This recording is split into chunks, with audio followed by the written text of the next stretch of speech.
Hi అండి. అందరికీ నమస్కారం.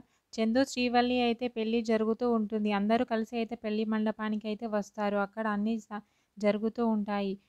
స్ రామ రామరాజు మరియు వారి భార్య అయితే వచ్చిన చుట్టాలని అందరూ అయితే రిసీవ్ చేసుకుంటూ ఉంటారు. రామరాజు అయితే తన కొడుకు పెళ్లి అయితే చాలా సంతోషంగా జరిపిస్తూ ఉంటాడు.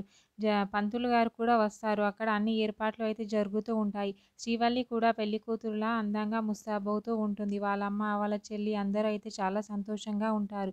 శ్రీవల్లి కూడా చాలా ఆనందపడుతూ సంతోషంగా ఉంటుంది. ప్రేమ అయితే శారీ కట్టుకొని అంతా పెళ్ళికి అయితే రెడీ అయ్యి వస్తూ ఉంటుంది అక్కడి నుంచి పెళ్లి మండపానికి అయితే. ప్రేమని చూసిన ధీరజ్ అయితే ఒక్కసారిగా అలా షాక్ అయి ప్రేమని అయితే అలా చూస్తూ నిల్చొని ఉండిపోతూ ఉంటాడు.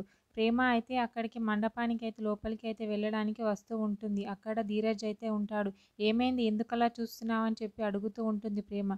ఏం లేదు ఏం లేదు అని చెప్పి ధీరజ్ అయితే చెప్తూ ఉంటాడు. అక్కడికి పెళ్లి మండపానికి అయితే ఒక అమ్మాయి లోపలికి అయితే వస్తూ ఉంటుంది. ఆ అమ్మాయిని అయితే విశ్వ అయితే పంపిస్తాడు. నువ్వు రేపు ఒక అమ్మాయిని కిడ్నాప్ చేయాలి అని చెప్పి అంటూ ఉంటాడు ఆ అమ్మాయితో. ఎవరిని ఏంటి అనేది అక్కడ ప్లాన్ చేసి ఇద్దరు అయితే మాట్లాడుకుంటూ ఉంటారు. విశ్వ పంపించిన అమ్మాయి అయితే పెళ్లి మండపానికి అయితే ఆ అమ్మాయిని కిడ్నాప్ చేయడానికి అయితే వస్తూ ఉంటుంది. శ్రీవల్లి రూమ్లోకి అయితే ఆ అమ్మాయి వస్తుంది. మేకప్ మ్యాన్ లాగా వచ్చి అక్కడ అయితే ఉంటుంది. ఆమె శ్రీవల్లిని అయితే చూస్తూ లోపల నవ్వుకుంటూ ఉంటుంది. శ్రీవల్లి కూడా ఆమెని చూస్తూ ఉంటుంది.